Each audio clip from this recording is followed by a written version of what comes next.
पूज्यपाद श्री उड़िया बाबा जी महाराज।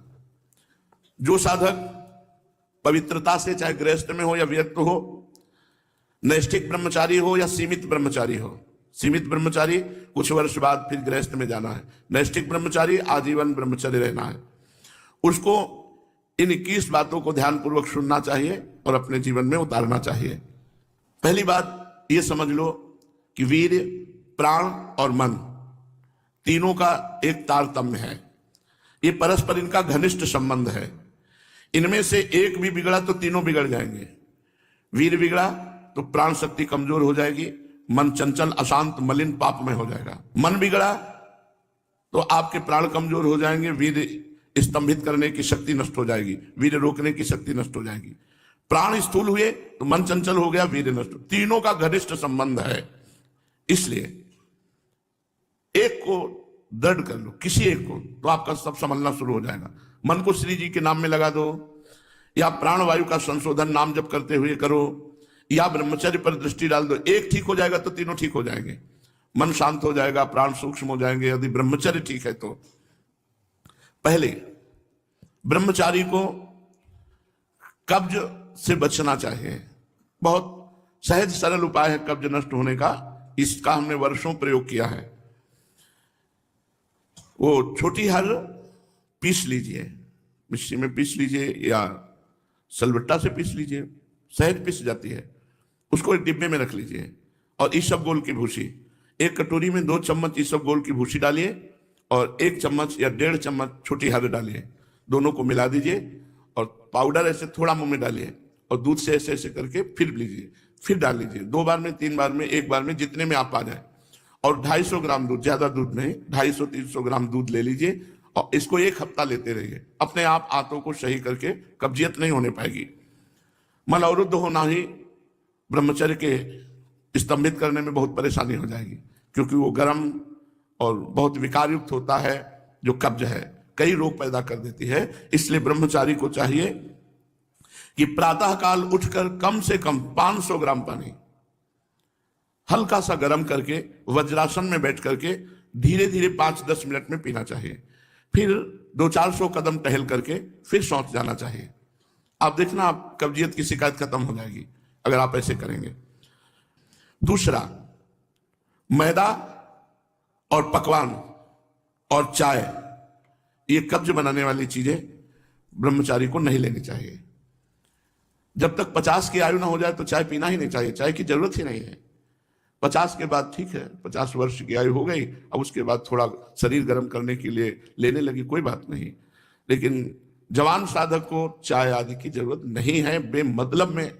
कुछ साधक काफी, और ये सब चीजें उनकी हैं जो बहुत ऑफिस में काम कर रहे हैं, जग रहे हैं, थोड़ी चाय ले ली, फिर गर्म हो गए, फिर सेवा में लग गए। साधक को नहीं लेना चाहिए। ब्रह्मचारी को चाय, कॉफी, ये चीजें, कोई भी व्यसन नहीं लेना चाहिए। तीसरा, अत्यंत आवश्यक हो तो किसी को छुओ, नहीं छुओ मत। रोगी को छूने के लिए कोई परहेज नहीं है। मान लो कोई रोगी है, आप सेवा में लगे हो, तो उस समय कोई परहेज नहीं, पूरे बिल्कुल प्यार से उसकी सेवा करो। कहीं कोई तुम्हारा नुकसान नहीं होगा, क्योंकि भगवत भाव से सेवा कर रहे हो। आपने किसी को छुआ तो परेशानी हो जाएगी। इसीलिए बच के भगवत मार्ग में चलना है, तो बच के। अब वो कैसी पवित्रता से है, कैसे विचार वाला है, कैसे आचरण करता है, उसके सारे परमाणु शरीर में है। आप टच करेंगे वो परमाणु आप में आ जाएंगे, बच के। चौथा, किसी से अश्लील बातें मत करो। ब्रह्मचर्य रहना है तो गंदी बातें, भोग संबंधी बातें, अश्लील बातें ना करें। 5वां, बाल काढ़ना, काला लगाने लेना बालों में, मांग का, ये सब बिल्कुल नहीं। कपड़े, इसी 5वें में बाल, कपड़े, श्रृंगार, शौक, शौकीनी, ये सब ना करें। क्योंकि ऐसा करने से शरीर, मन, बुद्धि, ये तीनों रजोगुण से युक्त हो जाते हैं और साधक का पतन होने लगता है। एक साधक को देखा और स्वर्ण के ऐसे आभूषण का, किस लिए भाई? बोले निषेध है क्या आपका? बिल्कुल निषेध है। रज के पात्र में पाने का आदेश है। धातु के किसी भी तरह के व्यवहार को मना किया गया है। तो फिर तो महंगी वस्तुएं, इनको धारण करने की जरूरत ही नहीं है। शरीर राग त्यागना ही तो वैराग्य है। क्या कपड़े बदल लेना केवल वैराग्य है? शरीर राग त्यागना, गर्मी सर्दी सहना, गाली अपमान सहना, दुख सहना, यही हमारा परम धर्म है। दुख सहना, तिरस्कार, अपमान, निंदा, ये जब हम सहते हैं तब हमारा परमार्थ पुष्ट होता है। छठवां, वही वस्तु पाओ जिसमें तुम्हें ज्यादा स्वाद न मिले और तुम्हारा स्वास्थ्य ठीक रहे।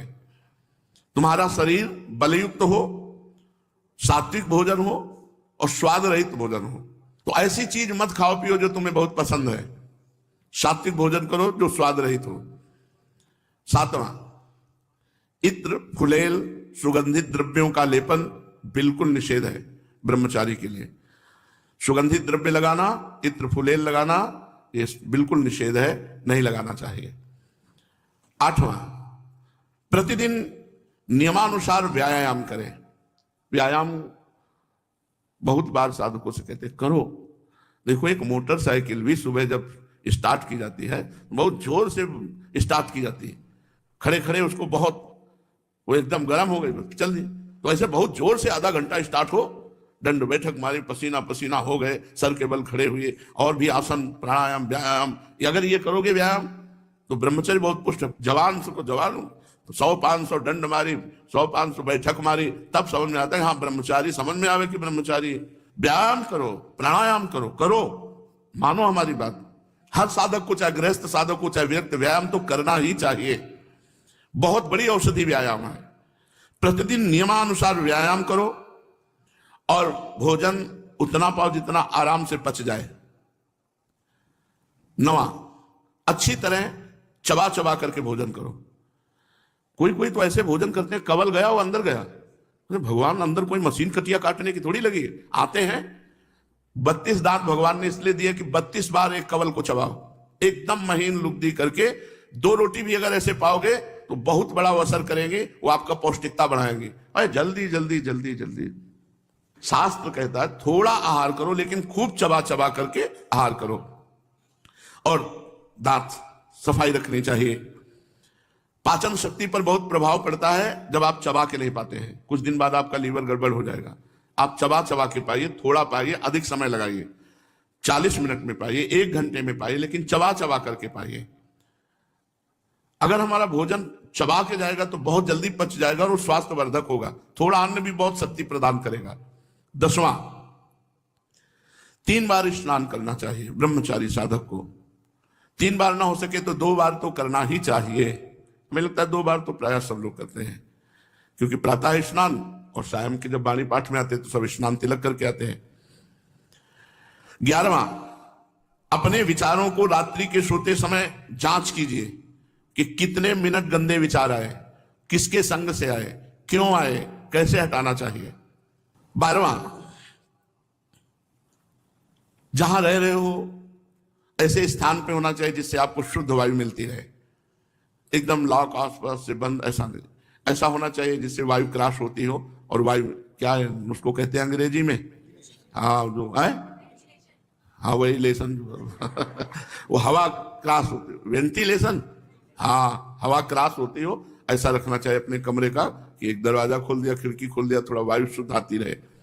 13वां, प्याज, लहसुन, ये चीजें भोजन में नहीं होनी चाहिए। अब इसके आगे वाली तो क्या वर्णन करें, मांस मछली, ये तो कभी नहीं खाना चाहिए, खाना ही नहीं चाहिए किसी को भी।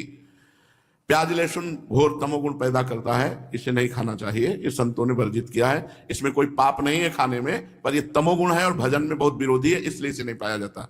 जैसे कुछ संत सलगम नहीं पाते, गाजर नहीं पाते, बैंगन नहीं पाते, क्योंकि इनमें तमोगुण उत्पन्न होकर के भजन विरोधी वृत्ति आने की संभावना है।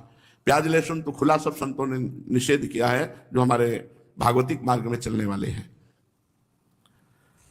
रात को रसेदार शाक या दही या छाछ नहीं खाना चाहिए रात के समय। ब्रह्मचर्य पालन करने वाले को इमली नहीं खानी चाहिए, किसी भी तरह की खटाई नहीं खानी चाहिए, अधिक तेल का प्रयोग नहीं होना चाहिए, लाल मिर्च नहीं होनी चाहिए, कोई भी गरम मसाला नहीं होना चाहिए। अरे बहुत बड़ा व्रत है ब्रह्मचर्य।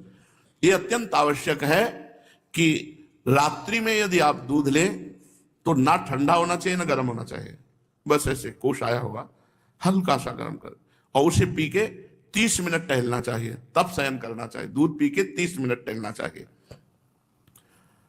14वां, दोपहर के समय भोजन के बाद चाहे 15 मिनट ही विश्राम करना चाहिए।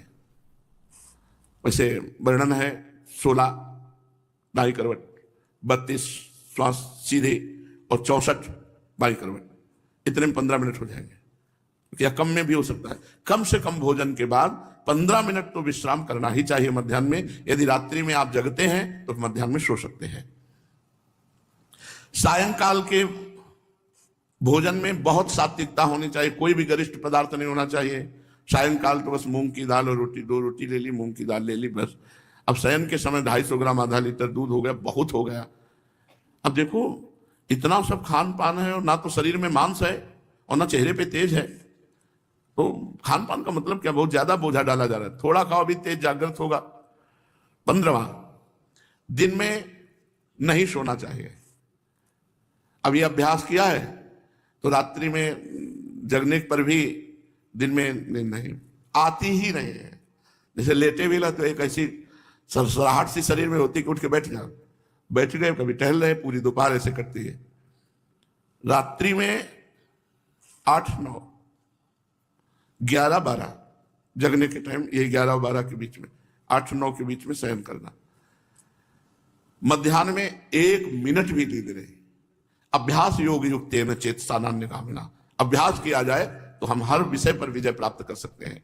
तो रात्रि में जो बहुत जगते हैं, मान लो सेवाएं हैं, पूरा का पूरा श्री जी का श्रृंगार करते हैं बच्चे, जो साधक संतजन, उनके लिए है कि आप 3 घंटे सो सकते हैं। रात्रि में बिल्कुल शयन नहीं हुआ तो दिन में आप आराम कर सकते हैं, सो सकते हैं। और जिनको रात्रि में 4 घंटे सोने को मिला, 5 घंटे, वो 15 मिनट विश्राम करके बस बैठ जाओ, इतना भोजन पाओ, 15 मिनट विश्राम किया, 16 श्वासें दाहिनी करवट, 32 श्वासें शवासन में सीधे और 64 श्वासें बाएं करवट में, इतने में आपका शास्त्रीय सिद्धांत से विश्राम मध्याह्न का हो जाएगा। 16वां, भोजन के पहले लघु शंका कीजिए, अच्छे से हाथ धोइए, पैर धोइए, हाथ धोइए, कुल्ला कीजिए, तब भोजन पाने जाइए। भोजन के तुरंत बाद लघु शंका कीजिए, इससे आपके शरीर में कभी गर्मी नहीं चढ़ेगी, पित्त नहीं बढ़ेगा, कब्ज नहीं बनेगी। और शयन करने के पहले लघु शंका करके फिर आप जाइए, जनेंद्रिय को शीतल जल से प्रक्षालित कीजिए। 17वां, 64 श्वासें बाएं करवट के बाद, अगर आपको रात्रि में सोना है तो फिर दाईं करवट में तुरंत हो जाइए। बायां स्वर शीतल नाड़ी चलेगी, चंद्र नाड़ी, इससे आपको स्वप्न दोष नहीं होगा।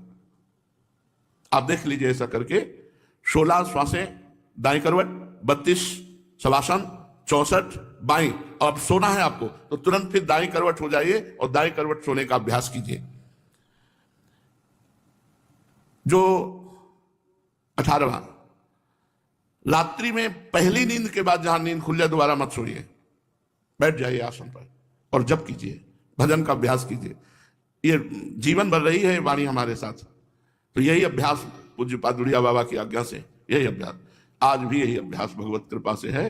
तो इसीलिए 11 से 12 का, जितने में नींद खुली, बस जहां घड़ी पे दृष्टि पड़ी 11 के ऊपर, तो बस फिर बैठ गए। बराबर तो बैठ नहीं सकते, घंटा 2 घंटा, तो फिर थोड़ा 4 कदम टहले, फिर बैठ गए। ये लड़ाई है, लड़ाई है, नींद से लड़ना, भोजन से लड़ना, काम क्रोध से लड़ना। भगवान के लिए हम इन सब सुखों का त्याग करते हैं जो लौकिक सुख है। रात्रि में निद्रा भंग हो जाने पर साधक को पुनः नहीं सोना चाहिए, नहीं तो स्वप्न दोष होने की संभावना है।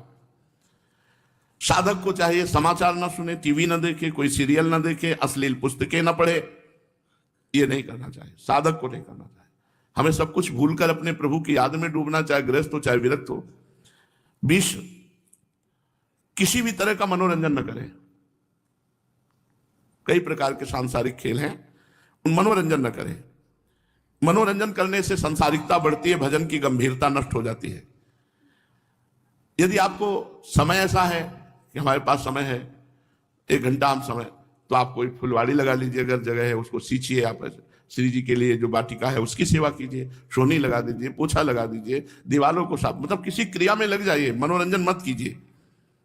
21वां, किसी की निंदा मत कीजिए, किसी की समीक्षा मत कीजिए, ब्रह्मचारी है कि नहीं, और किसी भी सांसारिक उत्सव में सम्मिलित नहीं होना चाहिए। श्राद्ध है, पितृ तर्पण है, ब्याह है, पार्टी है, किसी भी तरह के इसमें नहीं, सम्मिलित नहीं होना चाहिए। हमें सम्मिलित होना है भगवत भक्तों की, जहां लीला कथा हो रही भगवान की, उस सभा में। हमें सांसारिक संबंधों की सभाओं में नहीं। लो बाबा निमंत्रण है, आप आ जाइए ब्याह में, किसी के भी ब्याह में सम्मिलित होना, पार्टी में सम्मिलित होना, मुंडन के उत्सव में सम्मिलित होना, पितृ तर्पण आदि के, श्राद्ध आदि के, किसी में भी नहीं। किसी भी ऐसे उत्सवों में सम्मिलित नहीं होना जिनका संबंध संसारिक क्रियाओं से है। ब्रह्मचारी उपासक को चाहिए कि बस केवल भगवत भक्तों की जहां मंडली है, भगवत चर्चा है, रसिक मंडली में या तन को नीके ढंग लगाओ, क्योंकि वहां आपकी वासनाएं नष्ट होंगी और भगवत आराधना होगी। पार्टियों में जाओगे, लोग ऐसे वैसे, रजोगुणी कपड़े, रजोगुणी भोजन, तुम्हारा बुद्धि चलायमान हो जाएगी। क्या हुआ? रसेंद्री का ही तो स्वाद है। अरे मारो, घाटी नीचे माटी, बस ऐसे 2 अंगुल जीभ का स्वाद है, यहां से गया खत्म, नरक। तुरंत उल्टी करो तो गंदा, और 6 घंटे रुक जाए तो गंदा ही गंदा। काहे को अपनी इंद्रियों को